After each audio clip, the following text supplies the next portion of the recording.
leaks and things of that nature, where the maintenance department would have to step in and repair on a day-to-day basis. Okay. So this morning, unfortunately, our operations engineer, Mr. Hanif Woods, could not have joined us. But Mr. Bennett, I want you to give us an explanation as to what is the role of the operations department at the power plant. So we understand what happens with the maintenance.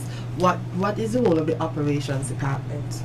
Well, the operations department, they basically they monitor all the generators, start up, shut down, put online, coordinate with maintenance if there's an issue. They coordinate all the supplies of fuel, supplies of lube oil, etc. So it's a very, very diverse role. And at any point in time, what is the interaction like between the maintenance and the operations team? Do they work on any projects together, or is it like totally separate? What happens is that our staff is really, really highly technical and very, very skilled. So there are times when we have operators who assist the maintenance staff, and even we have our gardener. Our gardener does his normal duties, but also at the same time, he's able to assist in that area because he's the gardener, but he's also an electrician. So we do have we have basically a wide cross section and skill set of different persons that we have there. Very, very talented people. And so the operations team, they play a very, very critical role in what Yes, because they're the ones who do all the monitoring. They're the ones who basically keep the power on. Yeah, that's their very, very important function. And to make sure that we have electricity. And both departments, there is some level of risk and danger involved in the work. The power station work is a very high risk job. Very, very high risk. We deal with very high voltages, 11,000 volts. We deal with very high temperatures, 400 degrees Celsius. So we deal with moving parts, and these are very, very heavy, which weigh hundreds of pounds. So we deal with high temperatures. We deal with high voltages. There's the risk of crankcase explosions, and then unfortunately also there's a risk of fires. So it's a very, very, very, very, it's a very dangerous, very, very, very dangerous occupation. We do have a show coming up that's dedicated to safety, but since both of you are already here and we're discussing, as you would have mentioned, some of the danger and the risk involved in carrying out that role, let's speak to some of the measures that we take to ensure that safety remains the #1 priority at the plant. Okay, well, for years now we've already introduced, there are protocols. Of course, we have protocols for everything. There are confined space protocols. So therefore, for example, confined space is always, as much as possible, it's always best to avoid working confined space. Confined space is an area you have a limited oxygen supply. So, for example, if we have to clean a tank, before a person's going to go into that tank, we have to do air quality tests. Nobody's allowed to go into that tank until the air quality test is perfect, is safe. Then apart from that, we have persons who are on watch. Once a person is in confined space, you have somebody who's basically monitoring you all the time. In the worst case scenario, we also have what you call attachment steel, so we can get you out. Because if you're in a tank and you fall down, nobody's allowed to go inside there. And of course, like I said, you have to come out every 15 minutes for air. There's a bunch of protocols that we have in place. Also, even with the clothing, to close switch gears. But years ago, we introduced fire retardant clothing and helmet. So anybody at the power station, they are not allowed to close any switch unless they're completely covered. They have their gloves, they have their masks, they have their fire retardant clothing. And we've gone a step further in that we've designed some equipment where no person now is no longer allowed to go and close the switch. Now we have equipment where we can do all our closing remotely. Lovely. Yeah. So that's one of the innovations that we recently introduced, and this is some of the equipment that didn't exist. That is something that we come together and say, look, we want to do this thing. We want to be able to close this section, close that section, from the safety of the thing. If there's an emergency, we should be able to shut down everything from that one panel. Okay, thank you, Mr. So there are lots of things that we have in place. There are lots of rules that we have in place. There are lots of regulations that we have in place, and then we also have a safety officer. And then his role is diverse. Any issues on the plant, anything, he's the one that deals with it. And a lot of persons, like I said, we also we try to make sure all the persons have the proper PPEs. You must have closed-up shoes, etc. So it's Air protection. Air protection, Safety is really, really, really paramount because, like I said, the power station is a very dangerous place. I am aware that it is extremely dangerous, and I can take this opportunity to just show my appreciation for the persons that work in that type of environment on a daily basis. We appreciate the work that you do. It's very serious work that you do, and that's why we always want to ensure that safety is a #1 priority. Now, Mr. Bennett and Mr. Mark, in the unfortunate circumstances where the plant is offline, we know that doesn't happen very often, but in the world, in the line of work that we do, it is obvious that the plant can go offline from time to time. I think just this week alone, I was reading some of our colleagues in St. Martin, they did have an island-wide outage, and I think a few days ago in St. Lucia as well. So tell us what happens when the plant is offline, or what can cause the plant to go offline. I know that's a very broad question, but I just want persons to kind of understand the process. Well, there are many things that Mr. Bennett could supplement any information that I'm missing. There are many things that could cause the plant to be offline: fires, mechanical breakdowns, stress on the grid, faults, many things that could cause the plant to go down. But while the plant is down, the most important thing at the moment is to try to find the root cause of what caused the plant to be going down, because you don't want to restart the plant and we don't find at least isolate the root cause of what caused it to go down. During that, I haven't been part of many offline. That's good. offline plants, but during that time when I was there, the operators, the mechanics would, if it's a problem at the plant, we would attempt to fix whatever the issue is. Whether we have to reroute circuits, whether we have to, fix an engine for whatever mechanical or electrical problem that might cause it. And then after we would have rectified the cause at the plant, the operators would do their checks, make sure everything is topped up in terms of fuel and lube oil, and then we would restart the it's called a black start. We would black start the plant slowly to get at least our auxiliary equipment working first before we try to restart the other engines and get the island back up and running. Well, that was actually the follow-up question. What would be required to bring the plant back online? So, Mr. Bennett, you can add some more to what that would include. Well, like I said, there are multiple. We have procedures in place. As with everything, we have procedures in place. But we do have a black start generator. But in most cases, it's just simply too slow, because our aim is to get back power as quickly and as safely as possible. So we simply, backslap one of our generators, and then we move from there is a process. And then we also do have a restoration process that we follow in terms of getting all of our feeders back online. So I know when I've had some of the managers from the transmission and distribution division, we've spoken and explained how do we get persons back online and what are the priority areas.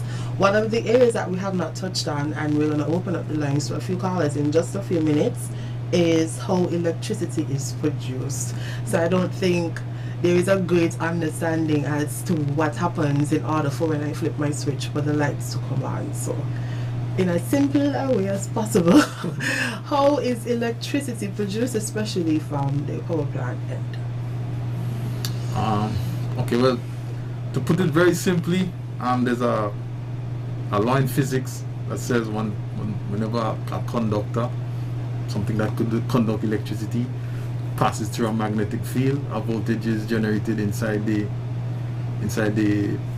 conductor. People could go on YouTube and look for that simple experiment and even try that home for themselves. But basically, what at the generation plant, that physics concept or physics law is made a little more complicated, whereas we have the alternators which would both generate the magnetic field from the rotor point of view, and the stator, which will act as the conductor that I was mentioning before.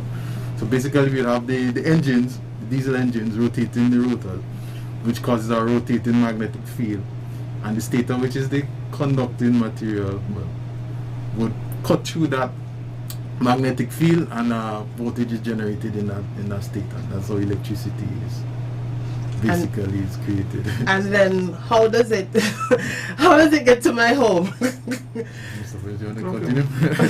Basically, we produce at 11,000 volts. Yeah, and then from 11,000 volts, it breaks. There are substations which break it down to 400 volts, and then down to 20, and that's that's the voltage that we receive in your house.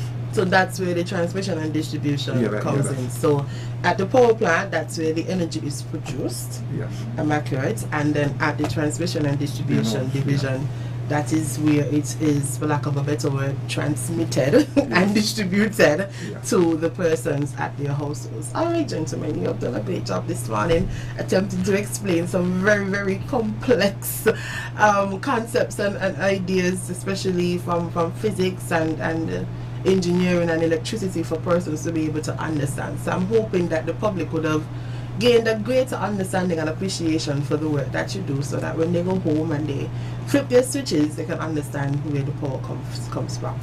Alright, so okay, I would love to be able to open the lines to see if there are any callers. It's important for us to be able to hear from our callers, but until we are able to get some callers, I'm going to allow both of the gentlemen. One of the things that we didn't speak about is are there different types of power plants? We also didn't speak to the types of generators that we have at the plant as well, and our capacity. So let's talk about that as well. Well, there are many different types of power plants. Well, we want to learn about the type of plant that we do have. That we do have. Mr. Bennett mentioned a thermal plant where we use diesel powered engines to rotate alternators to generate the electricity. We also have a small source of solar power as well. Okay. That's located on Frigate Bay Road, close to the ECCB bank. And hydro power stations. We don't have that here, but they also have hydro power stations. One will be in St. Vincent. They have hydro. Guyana, they would have hydro. Guyana, yes. And of course, nuclear. We don't have that. We don't have that. No, we don't have that. And it will not happen. It will not happen. No, it's a very expensive investment. Okay. And what is our capacity at the moment? 48.9 megawatts. 48.9 megawatts. Okay. And that allows us to comfortably supply electricity to the persons that we serve. Like I mentioned previously, every year the load, the demand on the system increases. So we always have to be in a constant state of also increasing our generating capacity. Okay. And then, of course, based on projections, because we have projections, 5-year and 10-year projections. And so we try to make sure that we have enough capacity to meet demand. All right, thank you. So at this point, we're going to open up the call lines. Do we have any callers, GQ? All right, okay, we lost that caller. Good morning, caller, you're live. And hello, good morning, and how are you? I'm doing well, and yourself? I'm great, I'm alive. And I give God all the thanks for that. I'm here listening to the program, and I'm using your words, the appreciation. Because sometimes we take so many things for granted. And now you have the experts explaining certain things that happen at the generation, at the electricity plant. You know what I mean? I think we, the general public, should have even more appreciation. And especially the part you spoke about in terms of at the plant itself, the danger that these guys go on a daily basis. And sometimes with the general public, we just see it as they're just doing a job and that's it. But the danger that they put themselves in, and their family by extension, because something happened to them, most of them, they are the breadwinners of the home. So I just pray and hope that I always had an appreciation for especially electricity. I do not play with electricity. I don't care how simple it is. I will call somebody who know about it. I just read the electricity, straight up. So I have always had an appreciation. But sometimes we, the general public, and even persons to pay the bills, they see it as no big deal. But it's so much money you all have to pump in so that we can have electricity on a daily basis. And we just take a lot of things for granted, especially in the Federation. So I just pray and hope that other persons are listening and they can realize what goes on behind the scene, because most of the time we just get the end product, but we don't know the danger that these persons put their life on a daily basis, and we just take these things for granted. But it's a great program, and I try to listen every weekend. Every week that you have it, it's very educational. So I just want to wish you all the best. And gentlemen, I have appreciation for what you all do. And I believe I'm speaking for the majority of persons in the Federation. Have a good day. Thank you, sir. Caller, thank you so much. Thank you so much. It's not oftentimes we get these types of kudos, but my colleagues will have so ably explained the type of risk and danger involved, and I'm sure that their heart is so warmed to hear that there are members of the public who are providing that type of support as it relates to the appreciation for the risky work that they do. Thank you, caller. Are there any more callers, GQ? All right. Good morning, caller. Hello, good morning. Hi, good morning. I'm calling in regards to getting a light bulb replaced. The pole number is the 03920. 03920. Yes. Can you tell us where the pole is located? It's in the town of Sandy Point, the community of Fig Tree. It's adjacent to the Nazareth Gospel Hall Church. Okay. We have reported it on a number of occasions for a long while now. All right. I apologize for that inconvenience. I will speak to the relevant manager just to ensure that I have the accurate information. It's Fig Tree Sandy Point next to the Nazareth Gospel Hall 03920. Yes. All right. Thank you so much. Thank you very much. Follow up to see what's happening there. All right, Jackie, do we have any more callers? Good morning, caller. You're live. Good morning. Good morning. My Prime Minister there. Hi, Lulu. Good morning. And my music man there, To be. Bennett.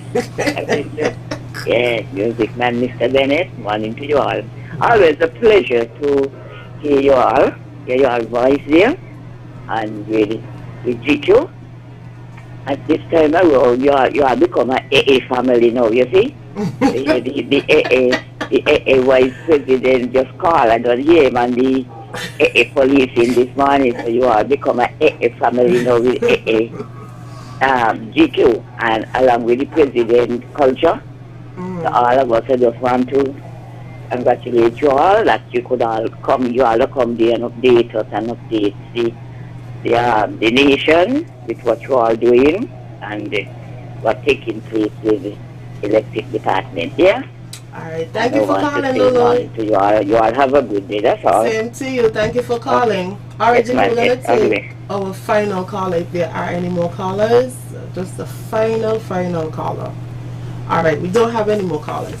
All right, we want to thank those persons who would have called in. We appreciate the feedback and the support that you provide us through this public relations outreach program that we do.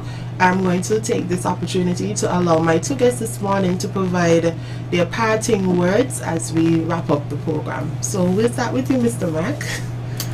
I just want to, well, I don't think me and Mr. Bennett seem to be I'm here representing the power generation plant today, but I just want to extend appreciation and commendation to the staff that work behind us, and at least from my department, the mechanics and electricians who really do a good job keeping the plant running. They are very dedicated, hardworking group of guys, and I just want to extend my appreciation to the hard work that they do every day. All right. To make us look good. And to keep the lights on. Yeah. Mr. Bennett? Well, I want to thank the operators because the lights are on right now. They're the ones who are keeping it on. They're the ones who are basically responsible for powering the entire country. So they have a very, very, very important task. And like I said, most times persons are really getting appreciation and things which they deserve. I just want to say to the workers that you guys are really appreciated. And I would really like to thank the public, well, especially call for the support, because it's something that we don't really hear from anybody. Because persons are not really aware of the kind of things which are involved in terms of the dangerous aspect of the job, or the type of risk which we come to every day. Because the old guys will tell you, you can come to work, but there's no guarantee that you're going back home, and that's the reality of it. Yeah. All right, thank you, Mr. Bennett, and thank you, Mr. Mack, for joining us this morning and providing your parting words. It's always a pleasure to be here with you to share with you all of the latest updates that take place at the St. Kitts Electricity Company Limited. We have a promotion that's running at the moment, and for the next 2 months up until the end of April, so this month and up until the end of April, once you have made a bill payment from March 15th or 14th, this Monday that has passed, until the end of April, the last working day in April, and you've cleared your bill, you stand a chance to win free electricity for 1 year. When I come back, I'm going to speak. Well, I'm actually going to get some separate time to speak on GQ's program, but we're going to explain more as to how this 1 year free electricity promotion works. So, if I were you, anyone who is listening, I will make my way to SKELEC to pay my bill, clear my bill, and that's how you stand a chance to win free electricity. There are also other one-off prizes for persons who make bill payments during this time, but you are able to win free electricity for 1 year once you clear your bill. So that's how we take care of our customers here at the nation's leading utility provider, and we wouldn't have it any other way. Thank you for joining us, and my name is Patrice Harris, Corporate Communications Manager at SKELEC. PowerTalk. PowerTalk is SKELEC's radio program aired the first and third Wednesday of every month. Tune in at 9:30 a.m. on ZYZ Radio for the latest information on what's happening at SKELEC. Learn more about doing business with SKELEC and the services that they offer. PowerTalk, powered by SKELEC. Experience the value. Get the cable's value bundle today. Internet, Ultra TV, free HBO